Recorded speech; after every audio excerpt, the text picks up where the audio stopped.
Bonjour à toutes et à tous, voici l'analyse du SP500 et de l'euro-dollar pour le jeudi 13 août.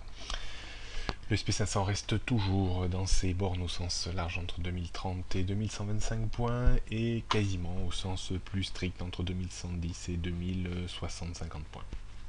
Rien de bien nouveau depuis plus de 6 mois. On attend, bien entendu, avec impatience, une sortie de cette zone de congestion. À mon sens, si la sortie devait se faire par le haut, on ne monterait pas beaucoup plus haut. Par contre, si la sortie devait se faire par le bas, le potentiel de baisse serait beaucoup plus important et se motiver probablement par une future hausse des taux de la réserve fédérale.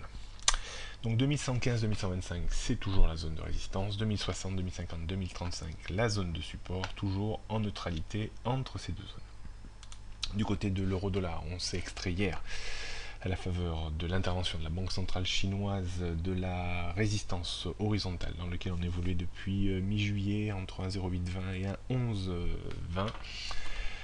Le débordement a provoqué une petite accélération haussière vers la résistance suivante autour des 1,12. Là, ce matin, nous avons un pullback en direction de 1,1120. On pourrait même poursuivre un tout petit peu la baisse vers 1,1050, voire 1,10, sans pour autant mettre à mal le scénario de reprise que l'on a depuis tout début août. À voir maintenant si l'euro-dollar aura la capacité à déborder 1,12 et s'y maintenir, auquel cas on pourrait viser 1,13 et peut-être le haut du grand range vers 1,1480. Grosse déception en revanche si on devait repasser en dessous de 1,10, 1,0950.